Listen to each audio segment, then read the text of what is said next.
Hey everyone. So I am visiting my daughter's little farm in upstate North Carolina. And yes, I'm wearing my work uniform. I always wear my work uniform. It's just how I am. I always wear work clothes.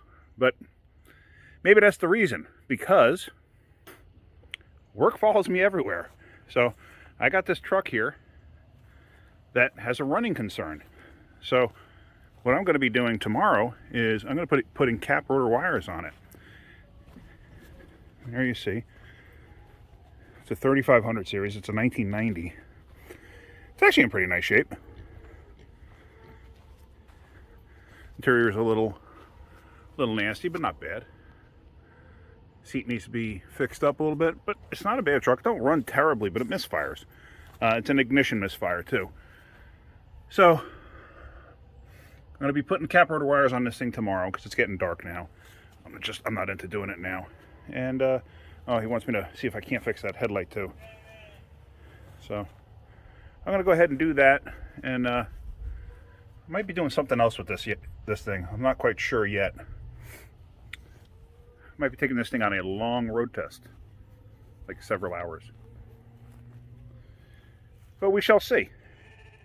If everything works out the way it's supposed to, I might be taking this thing on a very long road test tomorrow on my way home. All right, that's it for now. Hope you guys have a great day. Keep wrenching. All right, so I started replacing the ignition wires and cap and rotor, and I discovered this. And that distributor's pretty well rusted up. And like I said, this thing's got an ignition misfire. Something that's just not running 100% the right way. It doesn't run bad, but just something's not quite right. So I actually went and I picked up a replacement distributor today over at Advance. They were the only ones local that had one. So now the big problem is I actually don't have a timing light here. So what I'm going to do is I'm going to mark the direction of the rotation, or where the rotor is actually pointing. What I'm going to do is I'm going to crank this thing over or tap it a few times. I'm going to have the rotor pointing to something specific. And then basically I just have to look at the orientation of the distributor to like the firewall. Like, see how it's not perfectly in line with the firewall? It's not like a parallel to the firewall. I just have to remember that, because what I'm going to do is I'm going to get it back in place and I'm going to get it to a point where it's close. And then I'm going to have to set the timing by ear, because like I said, I just don't have a timing light. I mean, what I can do is I can get it to ear, get it set by ear, and then bring up a timing light the next time I come up this way, because the truck is going to be here. It's just a matter of, I was originally going to take this thing on a good long road test, possibly back to my shop, but I'm just not ready to do that yet. The truck's been sitting for a number of years. So let's go ahead and we're going to yank that distributor out and put the new one in and see what happens. But like I said, first, let me set the rotor to a good spot. Let me do that first. All right, so there we go. I kind of got the rotor pointing right in between here. So that's going to give me a good baseline for where I have to set this thing up. And looking at the actual pickup coil, where it sits, that's going to give me a good starting point too. You know, being by myself doing this, I just kind of can't get it to exactly where I want it. But this should be close enough, unless I can rotate the pulleys, which I don't. Nah, I can't do that. Yeah. I just don't have enough effort to do that. So that's where I'm going to leave it. That's where I'm going to try to set it back up. So let me see if I can't get down there and take the distributor hold down bolt out. That's the one all the way down there. See if I can't get that out, and we'll go from there.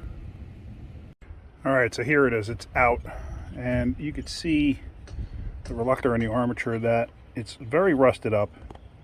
And it's, if you look, some of them are even more rusted than others, like it might be making contact or something. It's hard to say, but just judging by the general overall condition of this, I figured it's best just to replace it. And I got a funny feeling this has been replaced once before. It's got an Eklund sticker on the module there, so that's like a Napa part, and usually they're high quality, but who knows how long this has actually been in there. I know this motor's a replacement motor. I found paperwork in it, and that motor's only got about 60,000 miles on it. So we'll see. All right, in case you guys are wondering, if you ever change a distributor, there's the old gasket. Make sure you take the old gasket, get all of it off, because if you don't, you're going to wind up with an oil leak. If you double up on it, you're going to wind up with an oil leak. There is the drive for the oil pump. See that screwdriver looking piece in the middle there? So when you drop this in place, if you can't get it to sit all the way, you may have to look down in the hole down there. I don't know if I'm going to be able to even see it. Let's see. There, you can actually see that female down inside there. That's the actual oil pump drive down inside there. So if you can't get the distributor to drop all the way in place, it's possible that that moved. So as you're pulling the distributor up, because of the gearing, because of the way the gears are cut, sorry about the sun glare. Oops, what's going on here now? Hold on. I don't know what that was all about. But because of the cut on the gear like that, as you pull this thing out, it's making contact to the camshaft. As you pull it out, it's going to make it rotate as it comes out. Picture my thumb, or imagine my thumb being a gear on the cam, and you're pulling the distributor out, it's going to rotate like that as it comes out. So just imagine that too. There's your rotor. As you pull it out, it's going to do that. It's also going to rotate the oil pump. So hopefully, as I'm going back in, I remember the orientation when it finally disengaged from the gear. I recall the orientation, so I'm going to try to put it back in the same place, same way. So hopefully that's going to line up correctly and drop right into place. So let's go ahead and do that. I don't know if I can film this. I don't have my handy dandy Cape Bartholomew stand. So actually, let me wipe down the gasket surface real quick. I want to get that as clean as possible. Now, let's drop said distributor in place. So now, this was in about this position. I don't care about the back position right yet. I care about the rotor, because I can always rotate the base of this where I need it to be. So roughly there, no, sorry, roughly there. And see, it did rotate, and now it won't go all the way in. If you look, you'll see it's not bottomed out. So what I'm going to have to do is I'm going to have to fiddle with this thing to get this thing to sit where it needs to sit. I'll go back. So let me put the phone down. Let me do that. All right, so it's in. I was able to rotate the oil pump down inside there, and it turns out either the other distributor is off slightly or this one's off slightly.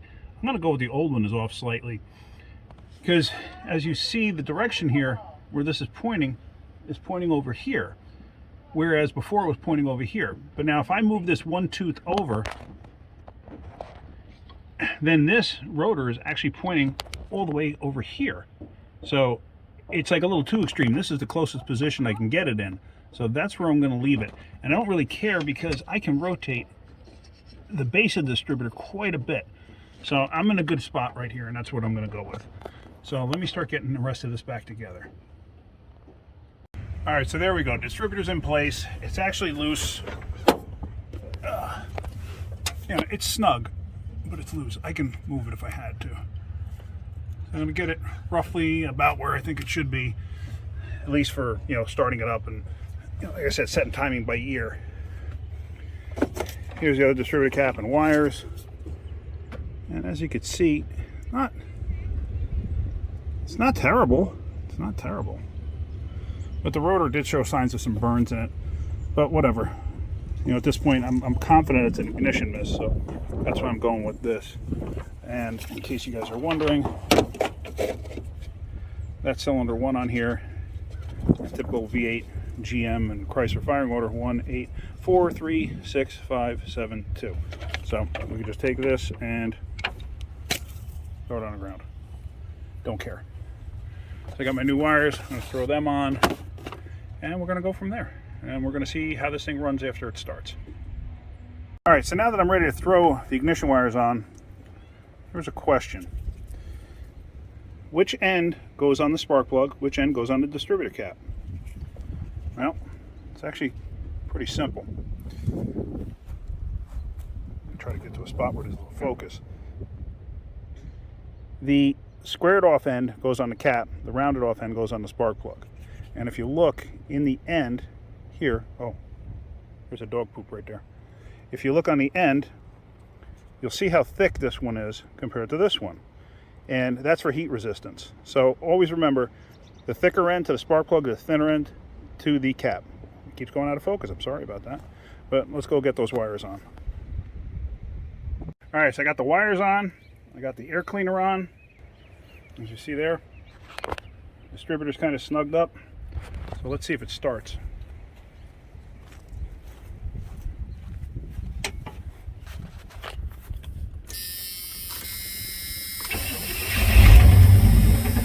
Okay.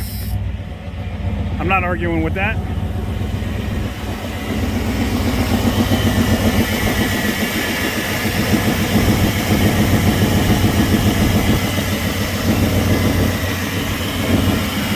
Distributor's still loose. This way I can rotate it if I have to. So hopefully some of that helped you guys out. If it did, hit the like button. If you could, please subscribe. Help me make more videos, better content. So that's it for now. You guys have a great day and keep wrenching. Oh, before I forget, I'm actually going to come back up here in about a month. I'll bring a timing light with me and then I'll set the timing. I'll show you guys how to do that when I do come back up. That's going to be another video a month from now. So anyway, that's it. Have a great day. Keep wrenching.